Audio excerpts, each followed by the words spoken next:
পদ্মা সেতুর পিলার তৈরিতে বাংলাদেশের বিশ্ব রেকর্ড। প্রথম কোন সেতুতে ব্যবহার হলো 120 মিটার লম্বা পাইল। শক্তি বাড়াবে গ্রাউটিং প্রযুক্তি। সড়কের মাঝে লেভেল ক্রসিং যেন মৃত্যু ফাঁদ। সারা দেশে 85% অরক্ষিত, অবৈধ অর্ধেকের বেশি। রেলওয়ে বলছে দোষ অন্যের। উত্তরের জনপদে শীতের দাপট, তীব্র কুয়াশার সঙ্গে হিমালয় থেকে আসা ঠান্ডা বাতাসে বিপর্যস্ত ছিন্নমূল মানুষ। আগামী সপ্তাহে আরও বাড়ার আভাস। এবং করোনার কারণে এবার 21শে বইমেলা হবে ভার্চুয়ালি, জানালো বাংলা একাডেমি। চাওয়া হয়েছে অনলাইনে আয়োজনের পরামর্শ।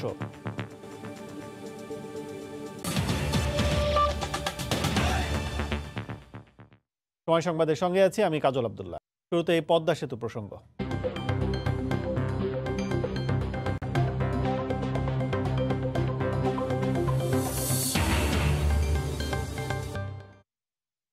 শুধু সেতুর সবগুলো স্প্যান দৃশ্যমান করার সাফল্য নয়, পদ্মা সেতুর পিলারগুলো তৈরিতেও বিশ্ব রেকর্ড গড়েছে বাংলাদেশ। এর আগে বিশ্বের আর কোনো সেতুতে ব্যবহার করা হয়নি 120 মিটার দৈর্ঘ্যের পাইল। প্রতিটি পিলারে এমন 6টি করে পাইল ব্যবহার করার ফলে অনেক শক্তিশালী হয়েছে সেতুর গঠন। নকশা জটিলতায় থাকা পিলারগুলোতে প্রথমবারের মতো ব্যবহার করা হয়েছে গ্রাউটিং প্রযুক্তি। বিস্তারিত জানাচ্ছেন এহসান জুয়েল। নদীতে দৃশ্যমান সবগুলো স্প্যান, বিশাল আকৃতির বড় বড় পিলারের উপর বসানো আছে স্প্যানগুলো। এখন পর্যন্ত দেশের মেগা প্রকল্পগুলোতে যে অবকাঠামো তৈরি করা হচ্ছে তার মধ্যে সবচেয়ে বৃহৎ আকৃতির এই পিলারগুলো জানান দিচ্ছে কতটা শক্তিশালী ও মজবুত স্বপ্নের এই সেতু। প্রতিটি পিলারে নদীর তলদেশে প্রবেশ করানো হয়েছে 120 মিটার দৈর্ঘ্যের 6টি করে পাইল। এই পাইলগুলোকে এমনভাবে ডিজাইন করা হয়েছে যাতে মাটির তলদেশে খুঁটিগুলো মাকড়সা জালের মতো একটি কাঠামো তৈরি করে থাকে। মাওয়া-প্রান্তে নদীর তলদেশের কিছু অংশে শক্ত মাটি খুঁজে না পাওয়ায় পিলার বসানো নিয়ে দেখা দেয় জটিলতা। সেক্ষেত্রে পাইলের দৈর্ঘ্য না বাড়িয়ে সংখ্যা বাড়িয়ে করা হয় 7টি। সে পাইলগুলোর উপরের অংশে ক্যাপ বসানোর পর শক্তিশালী কাঠামো দিয়ে পানির উপরে তৈরি করা হয়েছে পিলার হেড। এই 7টি পাইলে আলাদা করে সংযুক্ত করা হয় গ্রাউটিং প্রযুক্তি। প্রতিটি পাইলের বাইরের অংশে আলাদা করে কিছু অংশ বাড়িয়ে তাতে ফুটো তৈরি করা হয়। সেই ফুটো দিয়ে উচ্চ শক্তিতে সিমেন্ট প্রবেশ করালে সেটা মাটির ভিতরে ছড়িয়ে শিকড়ের মতো বাড়তি শক্তি দেয় পাইলগুলোকে। সেতুর 42টি পিলারের মধ্যে সবচেয়ে শক্তিশালী দুই পারের 2টি পিলার। নদীতে থাকা পিলারগুলোতে যেখানে 6 থেকে 7টি করে খুঁটি বসানো হয়েছে, সেখানে এই 2টি পিলারের নিচে বসানো হয়েছে 16টি করে। পদ্মা সেতুর কার্যকাল ধরা হয়েছে 100 বছর। আন্তর্জাতিক মান বজায় রেখে এমনভাবে কাজ করা হচ্ছে যে এই সময়টায় সেতুর কোথাও কোনো হাত দিতে হবে না। প্রকল্প কর্তৃপক্ষের প্রত্যাশা, সঠিক রক্ষণাবেক্ষণ নিশ্চিত করা গেলে এই সময়ের পরেও আরও অনেক বছর সেবা পাওয়া যাবে দেশের ইতিহাসে নির্মিত সবচেয়ে বড় এই সেতু থেকে। এহসান জুয়েল, সময় সংবাদ, জাজিরা, শরীয়তপুর। সারা দেশে লেভেল ক্রসিংয়ের 85% অরক্ষিত, যা আছে তার অর্ধেকই আবার অবৈধ। সবকটিতে নেই গেটম্যান, এতে প্রায় ঘটছে দুর্ঘটনা। অপ্রয়োজনীয় অবৈধ লেভেল ক্রসিংগুলোকে বাতিল করে লোকবল নিয়োগ দিয়ে আধুনিকায়নের তাগিদ বিশেষজ্ঞদের। আর বরাবরের মতো আশ্বাস মিলেছে রেলমন্ত্রীর কাছ থেকে। নাজমুস সালেহের রিপোর্ট। সড়কের মাঝখানে এ যেন মৃত্যু ফাঁদ। নেই গেটম্যান, সতর্কতার কোনো নির্দেশনা। রাস্তার মাঝখানে গড়ে ওঠা এই মৃত্যু ফাঁদে শুধু রেলের হিসেবেই গত 5 বছরে মারা গেছে 120 জন। অথচ 2900 কিলোমিটার রেল লাইনের প্রায় প্রতি কিলোমিটারে একটি লেভেল ক্রসিং রয়েছে, যার মধ্যে বৈধ ক্রসিংয়ের সংখ্যা মাত্র 1400। রেলওয়ে বলছে চলাচলের সুবিধার্থে স্থানীয় সরকার, সড়ক ও জনপথ অধিদপ্তর, ইউনিয়ন পরিষদ, এমনকি বিভিন্ন বেসরকারি প্রতিষ্ঠানও নিজেদের প্রয়োজনে ইচ্ছে মতো ক্রসিং বানিয়েছে। অরক্ষিত লেভেল ক্রসিংয়ে শুধু মৃত্যুর মিছিলই বাড়ছে না, গতি কমছে ট্রেনেরও। যেহেতু অহেতুকভাবে এই লেভেল ক্রসিংগুলি চলে আসছে, অনাকাঙ্ক্ষিত প্রতিদিন আমি দেখতে পাচ্ছি এখন রেলের দুর্ঘটনায় কিন্তু বাড়ছে। আবার গেটম্যান ছাড়াই চলছে প্রায় 900 লেভেল ক্রসিং। এগুলোর সংখ্যা কমিয়ে আধুনিক প্রযুক্তি ব্যবহারের তাগিদ যোগাযোগ বিশেষজ্ঞদের। আধুনিক যে প্রযুক্তি আছে, যে মানুষ আসছে তাকে আগের থেকে আগাম সতর্কতা করা, এবং অন্যান্য বিশ্ব বলে যে এখানে 3 স্তরের কিন্তু এখানে ইটা দিতে হবে, সচেতনতার ব্যবস্থাটা করতে হবে।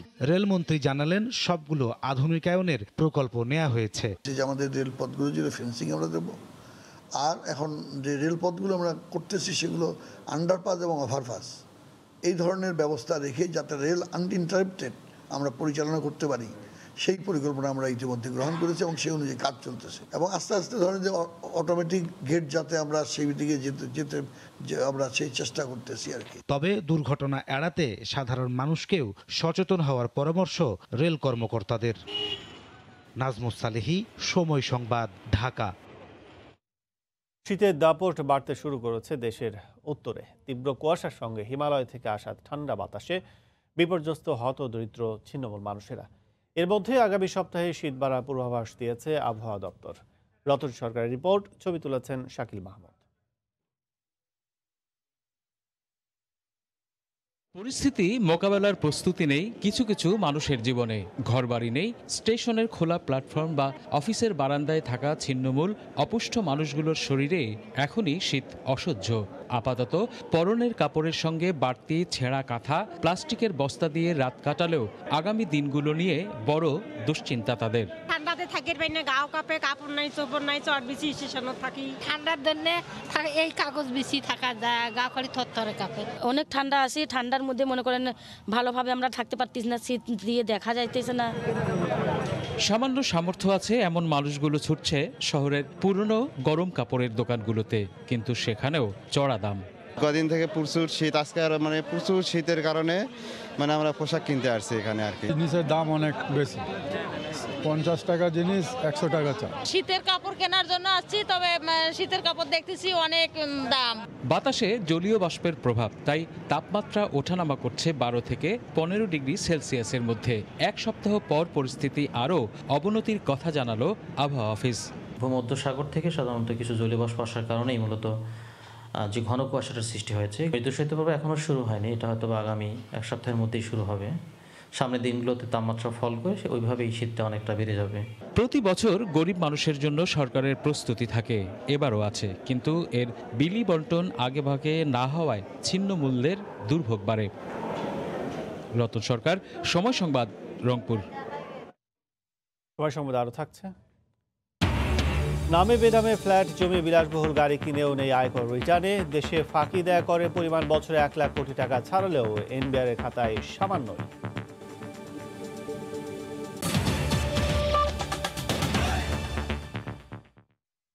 দেশে কোভিড সংক্রমণ বাঁধ সেধেছে অমর একুশে গ্রন্থমেলায়। এবার আর অন্যবারের মতো নয়, করোনার কারণে বইমেলা অনুষ্ঠিত হবে ভার্চুয়ালি। বইমেলা আয়োজক কমিটির সদস্য সচিব জালাল ফিরোজ শুক্রবার রাতে এ তথ্য নিশ্চিত করেন।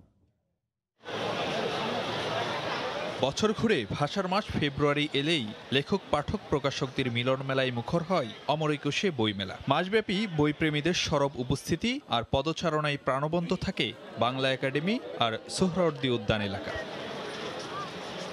তবে এবার ভাষার মাসে হয়তো দেখা যাবে না আগের বছরগুলোর সেই চিরচেনা রূপ। কোভিড-19 সংক্রমণের ছন্দপতন বাঙালির প্রাণের মেলাতেও। মহামারী বিবেচনায় বইমেলার আয়োজক বাংলা একাডেমি সিদ্ধান্ত নিয়েছে মেলা স্থগিত রাখতে রোববার সংস্কৃতি মন্ত্রণালয়ে আবেদন জানানোর পাশাপাশি ভাবা হচ্ছে ভার্চুয়ালি মেলা আয়োজন করার।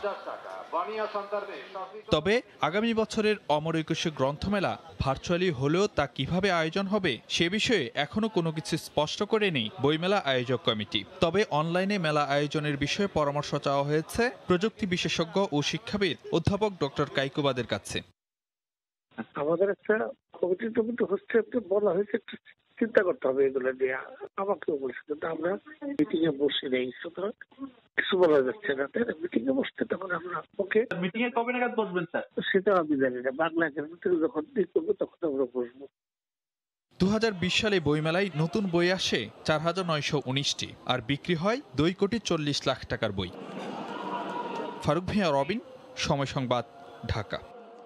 ব্রাহ্মণবাড়িয়া আঞ্চলিক পাসপোর্ট অফিসে দালাল চক্রের মাধ্যম ছাড়া নড়ে না কোনো ফাইল। অফিসের নিরাপত্তার দায়িত্বে থাকা সদস্যরা দালাল চক্রের সাথে জড়িত বলে অভিযোগ গ্রাহকদের। দালাল চক্রের দৌরাত্মের কথা স্বীকার করে অফিস প্রধান সহ সংশ্লিষ্টরা জানান, প্রযুক্তি নির্ভর ই পাসপোর্ট চালু হওয়ায় দালালদের অপতৎপরতা ও গ্রাহক ভোগান্তি অনেকটাই কমে আসবে। ব্রাহ্মণবাড়িয়া থেকে আনিসুর রহমানের ক্যামেরায় উজ্জ্বল চক্রবর্তীর রিপোর্ট। ব্যাংকে টাকা জমার রসিদ এবং পাসপোর্ট অফিসের নিজস্ব ফর্মে ছবিসহ আবেদন করার পরও হয় না আবেদন। এটা নেই সেটা নেই বলে এই কক্ষ থেকে ওই কক্ষে ঘুরতে থাকেন দিনের পর দিন। বলছিলেন ব্রাহ্মণবাড়িয়া আঞ্চলিক পাসপোর্ট অফিসে আসা নাটাই উত্তর ইউনিয়নের ক্ষুদ্র গ্রামের সৌদি প্রবাসী আলামিন মিয়ার স্ত্রী নীলুফা আক্তার। তার অভিযোগ, দালাল ছাড়া পাসপোর্টের আবেদন জমা দেয় এক পর্যায়ে তাকে পুলিশ দিয়ে বের করে দেওয়া হয়। শুধু নীলুফাই নন, এমন ভোগান্তির শিকার পাসপোর্ট অফিসে আসা অনেকেই। উপরতলা নিচতলা মানে কি অনবরত হাফডাউন করতেছে 4 দিন আমরা দালাল দিয়ে সেরা পাসপোর্টটি করার জন্য। আনসার আমার ডাইকে নিচে বলছে তোমরা তো পারবা না, তোমরা দালালের মধ্যে করতে। তবে চলমান ই পাসপোর্ট সেবা চালু হওয়ায় গ্রাহক ভোগান্তি অনেকাংশে কমে আসবে বলে দাবি সংশ্লিষ্টদের। যেহেতু প্রার্থী নিজে অনলাইনে আবেদন করে নিজের শিডিউল নিয়ে অ্যাপয়েন্টমেন্ট নিয়ে সমস্ত কাগজ টাইপ করে চলে আসছে, সো ভবিষ্যতে দালাল একেবারেই থাকবে না বলা যায়, নিশ্চিন্ত। ইতিমধ্যে পাসপোর্ট অফিসে আমরা তাদের সাথে কথা বলেছি এবং তারা আশ্বাস দিয়েছেন যে এই ধরনের বিষয়গুলিকে তারা যথাযথ ব্যবস্থা নিয়ে সমাধান করবেন। 2010 সালে প্রতিষ্ঠিত ব্রাহ্মণবাড়িয়া আঞ্চলিক পাসপোর্ট অফিসে বর্তমানে প্রতিদিন অন্তত 70টি মেশিন রিডেবল পাসপোর্ট এবং 60 থেকে 70টি ই পাসপোর্ট পেয়ে থাকেন গ্রাহকেরা। সময় সংবাদ, ব্রাহ্মণবাড়িয়া। সংবাদ। মৌসুম জুড়ে মেঘনা তেঁতুলিয়া নদীতে কাঙ্ক্ষিত ইলিশ না পাওয়ায় দুর্দিন চলছে ভোলার জেলেপল্লীতে। মহাজনের দাদন আর এনজিও ঋণ পরিশোধ নিয়ে দিশেহারা জেলে ও ব্যবসায়ীরা। জীবিকার সন্ধানে কয়েক হাজার জেলে ঢাকা চট্টগ্রাম গিয়ে নতুন পেশায় যুক্ত হচ্ছেন।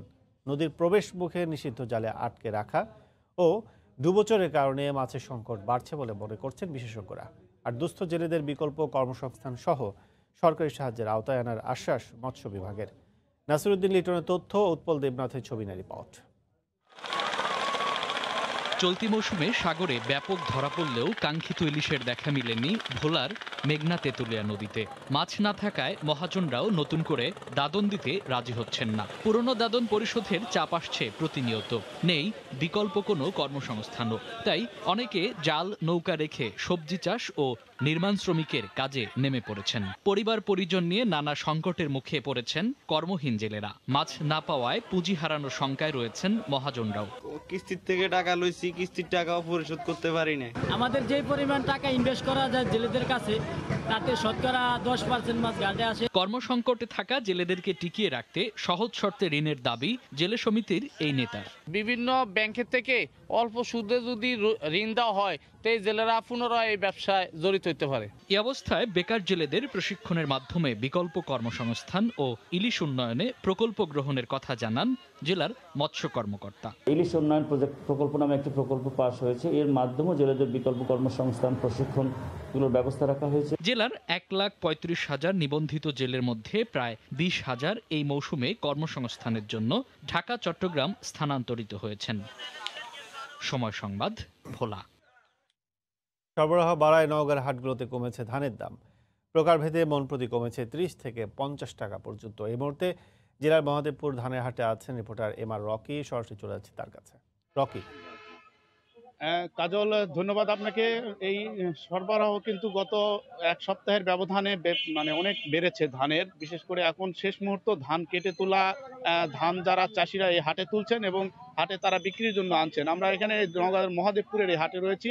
এই হাটে কিন্তু বিপুল পরিমাণে ধান এখানে কৃষকরা তুলছেন। তবে গেল সপ্তাহের ব্যবধানে কিন্তু 20 থেকে 50 টাকা পর্যন্ত দরের ওঠানামা এখানে লক্ষ্য করছিলাম। বিশেষ করে চিকন জাতের যেসব ধান রয়েছে, এই ধানের দর 1200 টাকা পর্যন্ত গোল্ডেন আতপ জাতের ধান বিক্রি হচ্ছে এখানে। অন্যদিকে এই গোল্ডেন আতপ ছাড়াও রয়েছে গুটি স্বর্ণা, স্বর্ণা 5, এই জাতীয় ধান বিক্রি হচ্ছে এখানে 1050 থেকে 1070 টাকা দরে। তবে চাষিরা বলছেন গত কদিনের এই যে দরের ক্ষেত্রে কিন্তু কিছুটা ওঠানামা ছিল 20 থেকে 30 টাকা পর্যন্ত। প্রথম দিকে কিন্তু এই সব ধানের বিক্রি হয়েছিল 1100 টাকা পর্যন্ত এই স্বর্ণা জাতীয় ধান। পরে কিন্তু এই ধানের দরটা কিছুটা নেমে যায়। বিশেষ করে যারা মিলার রয়েছেন তারা খাদ্য বিভাগের সাথে একটা সমঝোতায় বসেছিলেন চালের দর পুনর্নির্ধারণের। সেক্ষেত্রে তারা দর নতুন করে না পাওয়ার পর থেকেই কিন্তু ধানের বাজারটা কিছুটা নিচে নেমে যায়। তবে আস্তে আস্তে এই বাজার কিন্তু আবারও ঊর্ধ্বমুখী হচ্ছে, বিশেষ করে যেসব চিকন ধান রয়েছে। তবে মিলাররা কিন্তু এখন পর্যন্ত তারা সরকারের গুদামে ধান দেওয়ার ক্ষেত্রে একেবারে আগ্রহ দেখাচ্ছেন না। গত 10 ডিসেম্বর কিন্তু এই ধানের চালের চুক্তি করার একটা শেষ দিন ছিল। এই চুক্তি ক্ষেত্রে আমরা খাদ্য বিভাগের সাথে কথা বলে জেনেছি এখন পর্যন্ত কোনো মিলার কিন্তু এই চুক্তির সাথে তারা সম্পৃক্ত হতে পারেননি। তারা বলছেন যে ধানের বাজার দরের সাথে কিন্তু চালের বাজারের 4 থেকে 5 টাকা পর্যন্ত তারা লোকসান গুনবেন, এই অজুহাতকেই তারা দাঁড় করিয়ে কিন্তু মিলারদের চুক্তি করার ক্ষেত্রে নিরুৎসাহী একটা ভাব এখন পর্যন্ত রয়েছে।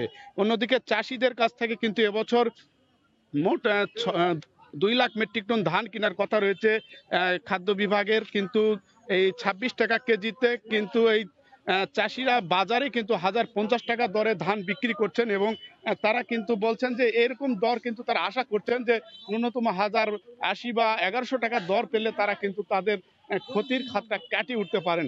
এবং এবছর কিন্তু নানা প্রাকৃতিক দুর্যোগের কারণে উৎপাদন কিছুটা কম হয়েছে বলছে চাষিরা।